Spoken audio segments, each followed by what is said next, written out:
Hello friends, स्वागत है आपका फिर से एक नए वीडियो पर। तो देखो फ्रेंड्स, आज के इस वीडियो में हम क्या प्रोबेबिलिटी वही स्टार्ट करने वाले हैं। पिछले वीडियो जहां पर छोड़ा था वहीं से हम कंटिन्यू करने वाले हैं। तो देखो, पिछले वीडियो में हम क्वेश्चन नंबर 8 तक देख चुके हैं, प्रश्नावली 13.2 का। तो आज के इस वीडियो लेक्चर में हम question number 9, question number 10 and question number 11 करेंगे। तो सबसे पहले करते हैं हम क्वेश्चन नंबर 9। तो देखो, क्वेश्चन नंबर 9 क्या कह रहा है कि दी गई घटना ऐसी है, दी गई घटना ऐसी है। कैसी है? देखो, जहां पे ये, अब देखो सबसे पहले तो हमें दे रखा है वो लिख लेते हैं। क्या क्या दे रखा है? दिया है कि जहां पी ए इक्वल टू क्या है, P A equal to 1/4 and P B equal to 1/2 और क्या दे रखा है, पी ए इंटरसेक्शन बी। ये कितना दे रखा है मेरे पास? 1/8। तब पी ए नहीं और पी बी नहीं ज्ञात कीजिए। अब देखो फ्रेंड्स, ये क्या बोल रहा है, अब ये चीज नहीं आई है आपके लिए कि पी ए नहीं और पी बी नहीं। अब देखो, मैं बताता हूं आपको कि पी ए नहीं है ना, और पी ए नहीं और बी नहीं का मतलब क्या होगा? क्या होगा? ये होगा, देखो पी ए नहीं तो ये हो गया। अब देखो, ये और है ना, और का मतलब इंटरसेक्शन, और बी नहीं का मतलब कि बी डैश हो गया। डैश का मतलब नहीं प्रायिकता है, यही तो होती है, तो इसका मतलब ये हुआ। अब देखो, अगर देखो क्वेश्चन में आपको, देखो अब एक्स्ट्रा चीज बताता हूं। अगर क्वेश्चन में आपको ऐसे आ गया पी ए नहीं है ना, या बी नहीं, ये आ गया, तो तब देखो क्या होगा, तब देखो क्या होगा कि P A intersection union B dash. अब देखो, ये नई चीज आ गई ना। मैंने बताया कि क्वेश्चन में तो ये दे रखा है, लेकिन इसके साथ साथ आपको ये भी अभी सीख लेना है, क्योंकि आगे काम आने वाला है। अगर देखो आपको या मिल जाए, और एक चीज होती है और एक होता है या। अगर या का मतलब होता है यूनियन और का मतलब होता है इंटरसेक्शन, ये आपको ध्यान रखना है। और का मतलब तो क्या होता है? इंटरसेक्शन, दोनों में कॉमन, और या का मतलब यूनियन। अब देखो, अब एक रिलेशनशिप इनमें भी होता है कि जैसे मुझे ए इंटरसेक्शन बी है, तो ये क्या हो जाएगा, ए यूनियन बी का पूरे का क्या हो जाएगा, डैश हो जाएगा, ये है ना। एक फॉर्मूला ये हो गया। अगर जैसे मान लो ए डैश यूनियन बी डैश है, तो एक फॉर्मूला ये हो गया, ए इंटरसेक्शन बी, इनका डैश हो जाएगा। तो ये दो फॉर्मूले आपको वेरी वेरी इंपॉर्टेंट है, इनको आपको स्टार मार्क दे देना है, ये आपको याद रखने हैं। और दो चीज ये रही, तो इनको भी आपको स्टार मार्क दे देना है। दो चीज आपको ये याद रखनी है, क्योंकि देखो ये बहुत ही काम आने वाली चीज है। इनसे 2-2 नंबर के क्वेश्चन बन जाते हैं, छोटे वाले क्वेश्चन, है ना। तो देखो, अब आगे क्वेश्चन में क्या पूछा है, हमें तो ये पूछा है कि पी ए नहीं और बी नहीं। तो देखो, ये वाला ज्ञात करना है, पी ए नहीं और बी नहीं, तो है ना, पी ए नहीं एंड बी नहीं, ये निकालना है। तो देखो, अब ये क्या हो जाएगा, देखो इस फॉर्मूले से क्या हो जाएगा, ये बन जाएगा ना कि पी ए यूनियन बी का पूरे का डैश, और ये हो जाएगा, है ना। अब देखो, अब मैंने बताया है कि प्रायिकता ऑफ ए प्लस प्रायिकता ए नहीं डैश को क्या बोलते हैं, इनका योग कितना होता है, 1 होता है। तो अब देखो, मेरे पास ये डैश वाली आ गई, इसको सपोज डेट ये पूरा क्या है, मेरे पास ए है ना, इस तरह से। तो ये क्या बन जाएगा, पी ए डैश बन गया। तो अब मुझे चाहिए क्या, पी ए डैश है, तो पी ए डैश को क्या लिख सकता हूँ, 1 - पी ए लिख सकता हूँ, है ना, लिख सकता हूँ। तो इसको मैं क्या लिख सकता हूँ, आगे देखो, इसको मैं ये लिख सकता हूँ ना, सिंपली कि 1 - पी ए यूनियन बी। लिख सकता हूँ, नहीं लिख सकता हूँ? बिल्कुल लिख सकता हूँ, क्योंकि देखो ये क्या है, ए डैश है ना पूरे का, ए यूनियन बी का पूरे का होल डैश है, तो इसको 1 - ए यूनियन बी लिख सकता हूँ। क्योंकि एक के नहीं होने की घटना होती है, डैश से हम क्या होते हैं कि पी एक घटना हो रही है, एक घटना नहीं हो रही है, दोनों का योग क्या होता है, 1 हो रहा है ना। अब देखो, ए यूनियन बी, हमें ए यूनियन बी का तो फॉर्मूला हमें आता ही है, क्या होता है कि P A plus P B and minus P A intersection B, ये होता है, सिंपल सा बात ये है। तो देखो 1 - है ना, तो देखो अब ये माइनस का अंदर जाएगा, और पी ए की वैल्यू कितनी है, देखो पी ए की वैल्यू 1/4, तो माइनस का 1/4 एंड माइनस पी बी की वैल्यू कितनी है, 1/2, और माइनस क्या हो जाएगा, प्लस, और ए इंटरसेक्शन बी की वैल्यू कितनी है, 1/8, है ना। अब इन सब का पूरे का एलसीएम आ गया क्या, पूरे का एलसीएम आ गया 8, है ना, पूरे का एलसीएम ले लिया 8, है ना। तो देखो 8 - 4 दूनी 8, 2 चक्कू 8 माइनस के और प्लस के 1। तो ये देखो कितने बन रहे हैं, यहाँ से देखो कि देखो 8 और 1 9 और 9 में से 6 जाएंगे तो कितने बच जाएंगे 3, है ना। तो 3/8 इसका क्या आ जाएगा, फाइनली आंसर निकल के आ जाएगा। तो आइए फ्रेंड्स, ये क्वेश्चन बड़ा ही अच्छा क्वेश्चन है, ये आपको समझ में आया होगा। अब देखो हम चलते हैं हमारे क्वेश्चन नंबर 10 की ओर। तो क्वेश्चन नंबर 10 क्या कह रहा है, देखो कि मान ले ए तथा बी स्वतंत्र घटना है, ए और बी स्वतंत्र घटना है, ये हमें दे रखा है, और पी ए 1/2, पी बी 7/12 और पी ए नहीं और बी नहीं क्या दे रखा है 1/4। क्या ए और बी स्वतंत्र घटना है? शुरू में तो क्या बोला है कि जो हमें शुरू में मान लेना है ना, फिर उन्हीं को पूछ रहा है कि ए और बी क्या स्वतंत्र घटना एक्चुअल में है या नहीं है। तो हमें देखो इसको हम करते हैं सिद्ध, है ना। देखो जो पूछ रहा है वो निकालते हैं। तो सबसे पहले तो दिया है, तो दिया है वो क्या क्या है, देखो दिया है कि पी ए की वैल्यू क्या दे रखी है मेरे पास 1/2 एंड पी बी की वैल्यू कितनी है 7/12 एंड और दे रखा है क्या, कुछ नहीं दे रखा, कोई दिक्कत नहीं, है ना। अब देखो ये भी दे रखा है पी ए नहीं और बी नहीं, पी ए नहीं, है ना, और बी नहीं, ये दे रखा कितना 1/4। इसका मतलब क्या हुआ, पी ए नहीं इंटरसेक्शन बी नहीं, इसका मतलब ये कितना दे रखा है 1/4 दे रखा है। तो क्या ए और बी स्वतंत्र घटना है? तो हम देखो यहीं से हम स्टार्ट करते हैं हमारा क्वेश्चन आगे। हमें पता है इसका फॉर्मूला क्या होता है कि पी ए नहीं एंड बी नहीं, ये किसके बराबर हो जाएगा मेरे पास कि पी ए यूनियन बी का होल डैश इसके बराबर हो जाएगा। और ये किसके बराबर है, पूरा 1/4 के बराबर चल रहा है ना, चल रहा है। अब हमें पता है कि ये ए यूनियन बी, इसको क्या लिख सकता हूं मैं 1 - पी ए यूनियन बी लिख सकता हूं, बिल्कुल करेक्ट बात है, इक्वल टू 1/4। अब देखो 1 - अब ए यूनियन बी का formula P A plus P B and minus P A intersection B, है ना, इक्वल टू 1/4। अब देखो ये इसको मैं अंदर मल्टीप्लाई करता हूँ 1 - पी ए की वैल्यू कितनी है 1/2 एंड माइनस पी बी की वैल्यू कितनी है 7/12, है ना, और देखो एंड माइनस माइनस प्लस। अब देखो फ्रेंड्स, अब देखो ए और बी हमें शुरू में तो मानना है कि ए और बी क्या है स्वतंत्र घटना है। तो स्वतंत्र घटना है तो क्या हो जाएगा कि ये भी क्या हो जाएंगे मल्टीप्लाई हो जाएंगे, स्वतंत्र घटना है तो पी ए इंटू में पी बी, इस तरह से तो खुलेगा पी ए इंटरसेक्शन बी स्वतंत्र घटना के लिए। यही तो हमें सिद्ध करना है, लास्ट में भी है या नहीं चेक भी करना है, यही है ना।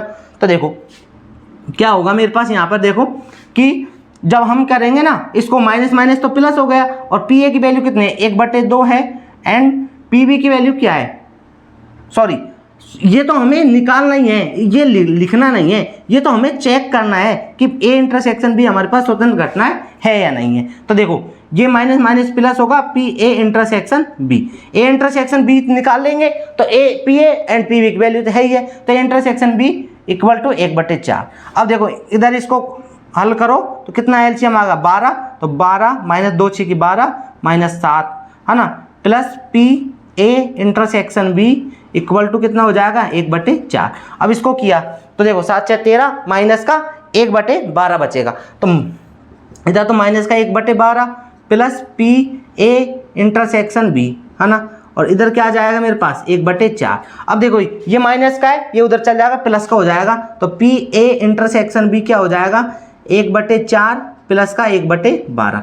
यहाँ से एलसीएम लिया मैंने क्या 12, तो 4 तिया 12 प्लस 1 तो कितना आ जाएगा 4/12, तो 4 तिया फाइनली 1/3 इसका आंसर निकल के आएगा। पी ए इंटरसेक्शन बी क्या निकल के आया मेरे पास 1/3। अब स्वतंत्र घटना चेक करने के लिए क्या करते हैं हम कि P A intersection B equal to क्या होना चाहिए मेरे पास पी ए इंटू में पी बी। अगर ये बराबर है तो घटना ए और बी क्या है स्वतंत्र है। तो देखो ए इंटरसेक्शन बी तो 1/3 आया, और पी ए की वैल्यू कितनी है मेरे पास देखो 1/2 है एंड पी बी की वैल्यू कितनी है 7/12। तो ये तो किसी भी कंडीशन में देखो बराबर नहीं हो सकते, है ना, तो नॉट इक्वल टू है, तो हम क्या लिख देंगे यहाँ पर अतः ए और बी ये लिखना है तभी आपका सही माना जाएगा आंसर, है ना। ये ए और बी स्वतंत्र घटनाएं नहीं है, स्वतंत्र घटनाएं नहीं है, ए और बी स्वतंत्र घटनाएं नहीं है। करेक्ट है ना। अब देखो आगे देखते हैं क्वेश्चन नंबर 11। तो देखो क्वेश्चन नंबर 11 क्या कह रहा है, ए और बी स्वतंत्र घटनाएं दी गई है। अब देखो ये थोड़ा है ना, शायद आएगा या नहीं आएगा पता नहीं। देखो करते हैं हम, ए और बी स्वतंत्र घटनाएं हैं। तो जैसे जैसे मैं यहाँ पे कर रहा हूँ ना, वैसे वैसे करोगे ना, आपको पूरे नंबर मिलेंगे, ये मेरी गारंटी, एक भी नंबर नहीं कटेगा। ए और बी क्या है, स्वतंत्र घटनाएं हैं। तो जहाँ पी ए इक्वल टू, देखो पी ए दे रखा है कितना 0.3 एंड पी बी दे रखा है कितना 0.6, है ना, ये दे रखा है हो। तो अब ये चारों हमें ज्ञात करने हैं। तो फर्स्ट नंबर देखो, सबसे पहले तो पी ए और बी। तो देखो मैंने बताया और का मतलब क्या होगा, इंटरसेक्शन। तो सिंपल सी बात है, ये क्या पूछ रहा है कि पी ए इंटरसेक्शन बी, ये पूछ रहा है और ये पूछ रहा है, और हमें दे रखा है ए और बी क्या है, स्वतंत्र घटना है। तो क्या हो जाएगा, ये पी ए इधर कर देता हूं मैं, तो ये क्या हो जाएगा पी ए इंटू में पी बी बन जाएगा। क्यों बन जाएगा, क्योंकि ए और बी स्वतंत्र घटना हमें दे रखी है इस वजह से। तो देखो पी ए की वैल्यू कितनी है मेरे पास, पी ए की वैल्यू 0.3 एंड पी बी की वैल्यू कितनी है 0.6। तो यहाँ से क्या आ जाएगा 6 18, तो 0.18 क्या आ जाएगा, इसका फर्स्ट वाले का आंसर हो जाएगा। अब देखो सेकंड वाला, तो सेकंड वाले में क्या वो बोल रहा है कि पी ए और बी नहीं। तो देखो सिंपल सा जो कह रहा है ना वही कर रहा हूं मैं। तो देखो पी ए तो है एंड और का मतलब इंटरसेक्शन एंड बी नहीं, और हमें पता है कि दो ए और बी क्या स्वतंत्र घटनाएं हैं। तो इसका मतलब कि क्या हो जाएगा कि पी ए इंटू में पी बी, ये नहीं है तो नहीं लगा दिया ये लोग, है ना। अब देखो फ्रेंड्स, अब देखो अब हमें पी बी दे रखा है, पी बी डैश नहीं दे रखा है। तो यहाँ से क्या करूँगा मैं, पी बी डैश निकालने के लिए क्या करूँगा कि पी बी डैश निकालूंगा मैं, तो इसको 1 माइनस 0.6 कर दूंगा, तो 0.4 क्या हो जाएगा मेरे पास, पी बी डैश निकल गया जाएगा। क्योंकि देखो एक घटना हो रही है, एक घटना नहीं हो रही है, दोनों का योग क्या होता है 1 होता है। मैंने बताया था आपको अभी, है ना, थोड़ी देर पहले ही, कि एक पी ए प्लस पी ए नहीं की योग क्या होता है 1 होता है। तो ऐसे ही P B plus P B dash का योग 1 होगा। अगर मुझे पी बी डैश चाहिए तो 1 माइनस 0.6 घटा दिया, पी बी की जो प्रायिकता है तो 0.4 आ गया। तो यहाँ से देखो पी ए कितना है, पी ए तो 0.3 है और पी बी डैश कितना है 0.4 है। तो यहाँ से क्या आ जाएगा आंसर निकल के 0.12। अगर ऐसे नहीं करना चाहोगे तो इसका देखो दूसरा तरीका भी यहाँ पर लिख देता हूँ मैं। तो देखो किस तरह से होगा, तो देखो पी ए है ना, और पी बी डैश को क्या लिख सकता हूँ मैं 1 माइनस पी बी, ये लिख सकता हूँ ना, लिख सकता हूँ आराम से लिख सकता हूँ ना। तो देखो पी ए की वैल्यू तो हमारे पास क्या है 0.3 है ना, और 1 माइनस पी बी की वैल्यू कितना है 0.6। तो यहाँ से भी तो क्या आएगा वही 0.3 इंटू 0.4 है ना, यही आएगा। और जब तब भी हमारे पास 0.12 ये आंसर आने वाला है। बस आई होप आपको समझ में आया होगा ये भी किस तरह से सॉल्व किया मैंने, है ना। अब देखो तीसरा क्वेश्चन क्या है मेरे पास, तो तीसरे क्वेश्चन के अंदर क्या है पी ए या बी। अब या का मतलब मैंने बताया, देखो या का मतलब क्या होगा मेरे पास, या ये आ गई, या का मतलब ये होगा। तो देखो नहीं तो दे नहीं रखा, या है ओनली, है ना, तो नहीं हम नहीं लगाएंगे। तो पी ए या का मतलब union B, P A union B पूछा है। तो इसका फॉर्मूला तो हम पढ़ते आए हैं कि P A plus P B and minus की पी ए इंटरसेक्शन बी, ये होता है। तो देखो पी ए की वैल्यू कितनी है मेरे पास 0.3 प्लस पी बी की वैल्यू 0.6 है ना, सिंपल सी बात है। और ए इंटरसेक्शन बी, तो पी ए इंटरसेक्शन बी हमने निकाला है, देखो कितने निकल के आया है 0.18। अब इन सबको ऐड करेंगे 6 3 9, तो कितना आएगा मेरे पास 0.72। इसका क्या निकल के आएगा, आंसर निकल के आ जाएगा। और एक आंसर ये आ गया। अब लास्ट वाला देखो फोर्थ, तो फोर्थ में क्या है, देखो फोर्थ बस कुछ नहीं, देखो पी ए और का मतलब इंटरसेक्शन लगा दिया एंड बी में से कोई भी नहीं, बी में से कोई भी नहीं। इसका मतलब क्या हुआ कि ए भी नहीं है और बी भी नहीं है, दोनों ही नहीं है। तो इसका मतलब क्या हुआ कि P A dash intersection B dash, यही तो हुआ इसका मतलब कि दोनों ही नहीं है, पी ए भी नहीं है और पी बी भी नहीं है। इसका मतलब ये हुआ। तो इसका मतलब इसको हम क्या लिख सकते हैं, पी ए यूनियन बी का होल डैश लिख सकते हैं, जो कि हमने अभी किया है क्वेश्चन नंबर 9 में। और इसको भी क्या लिख सकता हूँ मैं, 1 minus P A union B लिख सकता हूँ, सिंपल सी बात है। अब देखो ए यूनियन बी हमारे पास अभी आया है, ए यूनियन बी, तो यह हो जाएगा 1 minus P A union B कितना है 0.72, और 1 में से 0.72 जाएंगे तो कितना बच जाएगा मेरे पास 0.28, इसका करेक्ट आंसर आ जाएगा। तो आई होप फ्रेंड्स ये तीनों क्वेश्चन आपको अच्छे से समझ में आए होंगे। अगर समझ में आए तो वीडियो को लाइक करें, कोई भी डाउट हो तो कमेंट सेक्शन में जरूर बताएं, और अपने दोस्तों को जरूर शेयर कर दें कि किस तरह से हम सिस्टमेटिकली हर एक क्वेश्चन को आपको आसानी से समझ में आ रहा है। और तो देखो फ्रेंड्स लाइक तो जरूर कर लेना और चैनल को सब्सक्राइब जरूर कर लेना, आपके लिए इतना ही फर्जमंद है, मैं कोई आपसे फीस नहीं ले रहा। तो आज के लिए इतना ही, मिलते हैं अगले वीडियो में, तब तक के लिए देखते रहिए डीसी मैथ क्लासेस चैनल पर प्रायिकता। थैंक यू, जय हिंद, वंदे मातरम।